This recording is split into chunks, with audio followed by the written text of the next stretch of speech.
Ini satu tangkai nangka bisa berbuah segini banyaknya nih. Sebetulnya menurutku mudah aja. Bagaimana cara merawat nangka itu supaya dapat mempunyai buah yang lebat seperti ini. Tapi rata-rata orang enggan untuk berpikir apa penyebabnya nangka ini dapat memiliki buah sekian banyaknya dalam satu tangkai. Bahkan ini buahnya sampai bertumpuk-tumpuk di tanah nih.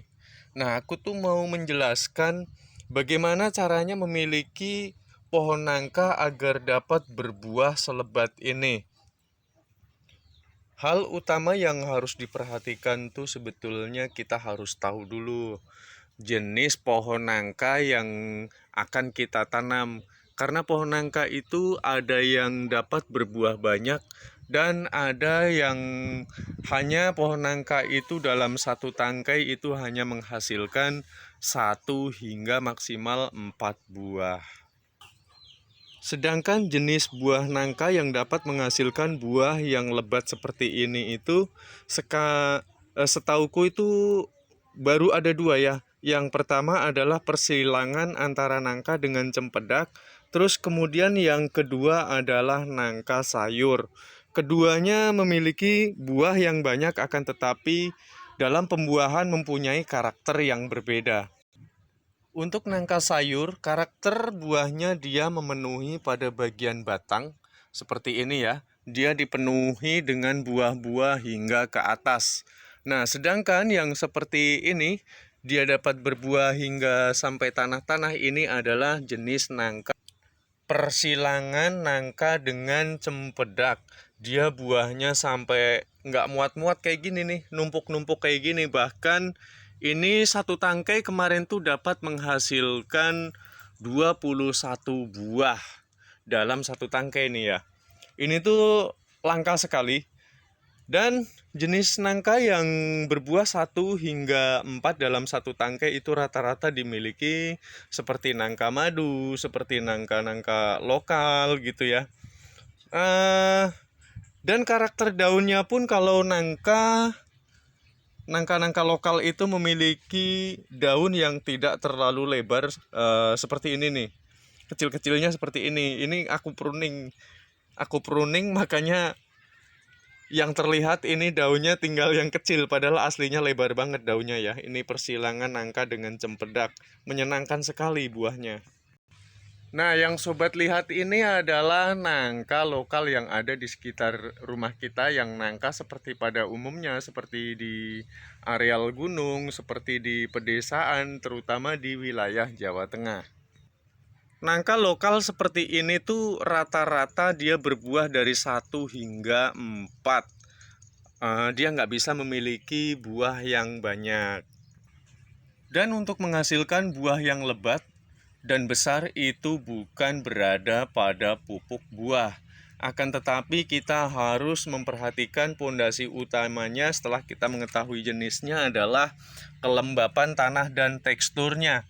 Tanah harus selalu lembab, dia tidak boleh kering. Karena rata-rata orang tuh males mau nyiram pohon nangka ya, makanya buahnya cuma sedikit.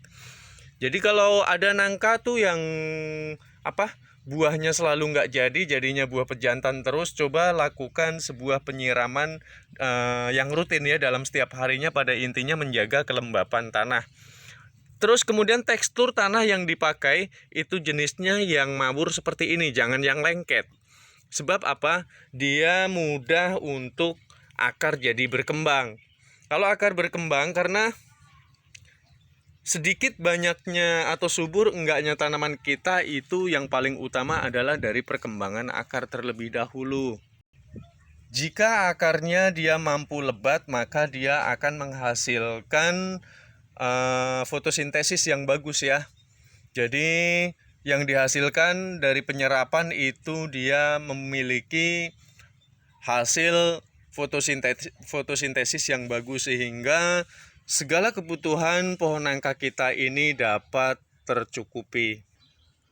Dan hal yang kedua yang tidak kalah penting yaitu paparan sinar matahari. Seperti ini matahari kan dari sana kalau pagi. Jadi kena paparan sinar matahari. Jadi yang terkena paparan sinar matahari itu tidak hanya daunnya, akan tetapi sampai buahnya kalau bisa harus terkena paparan sinar matahari. Itu pondasi utama agar nangka mau berbuah lebat. Nah, yang tidak kalah penting juga pastikan buah nangka kita ini dalam kita menanam itu tidak ngejubel ya. Jadi tidak berhimpit-himpitan dengan pohon yang lain. Seperti nangka ini kenapa dia mau berbuah banyak, karena ini di sekelilingnya tuh nggak ada dia tanaman-tanaman yang mengganggu proses fotosintesisnya. Aku pastikan kalau tanaman nangka dia berdekatan dengan pohon yang lain, aku pastikan dia tidak akan dapat memiliki buah yang lebat jikalau tanaman yang ada di dekatnya itu lebih besar dari pohon nangka kita. Biasanya seperti ini, nangka yang selalu tidak jadi itu memiliki dia yang yang dihasilkan adalah nangka pejantan seperti ini. Setelah dia selesai nih melakukan sebuah perkawinan, maka dia akan mati seperti ini. Dan ini pun merupakan sebuah nangka pejantan. Tapi karena dia masih ingin menggugurkan ini ini serbuk-serbuknya, makanya aku biarkan. Nah, nangka betina memiliki ciri-ciri yang seperti ini. Gagangnya itu besar dan nangka pejantan memiliki gagang yang sangat kecil. Pada akhirnya nangka pejantan ini dia akan mati setelah dia menjatuhkan serbuk-serbuknya ya untuk perkawinan. Jadi yang dari sini terkena angin atau mungkin terbawa oleh binatang, dia hinggap kemari, atau mungkin kena angin dia bisa terkena buah di sebelahnya, maka buah ini tidak akan jadi membusuk. Jadi nanti ini bisa besar buahnya gitu. Kemudian betapa pentingnya pruning. Pruning itu merupakan sebuah bagian dari kunci kesuksesan agar dapat berbuah lebat. Nah, satu contoh seperti ini, jikalau cabang yang tidak memiliki prospek maka harus dipenggal pada bagian pangkal. Jadi sobat tenang aja kalau melakukan pruning di pohon nangka, itu nanti hasilnya seperti ini. Jadi yang tidak ada prospek seperti ini, bekasnya kan aku pruning nih, dia akan muncul lagi tunas baru yang ada di sebelahnya.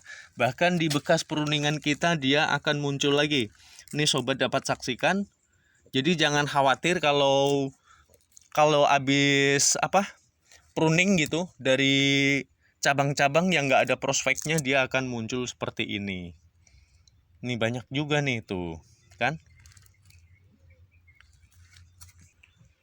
Manfaat pruning adalah agar makanan yang dihasilkan oleh fotosintesis dia tidak salah pada penempatan dalam memberikan asupan hasil fotosintesisnya. Di samping itu, pruning sendiri dapat mencegah terjadinya datangnya hama dengan kerumunan daun ya. Yang terlalu lebat itu kan dapat memicu hama untuk hinggap di arealnya gitu. Oke, aku rasa kayaknya sampai di sini dulu. Ini semuanya pondasi utamanya sudah aku jelaskan ya. Jadi sebelum kita itu merawat pohon nangka, atau kita sebelum menaruh harapan pada buah nangka kita harus tahu persis nangka apa yang kita rawat tersebut gitu. Nanti ketiwas disiram-siramin, ketiwas dikasih pupuk-pupuk gitu, nggak taunya nggak dapat berbuah lebat. Setelah kita cermati ternyata dari jenisnya. Jangan sampai begitu ya. Nanti biar nggak kecewa menanam pohon nangka. Oke, terima kasih buat teman-teman. Semoga artikel dari aku ini seputaran buah nangka memberikan kemanfaatan bagi sahabat pecinta tanaman ya.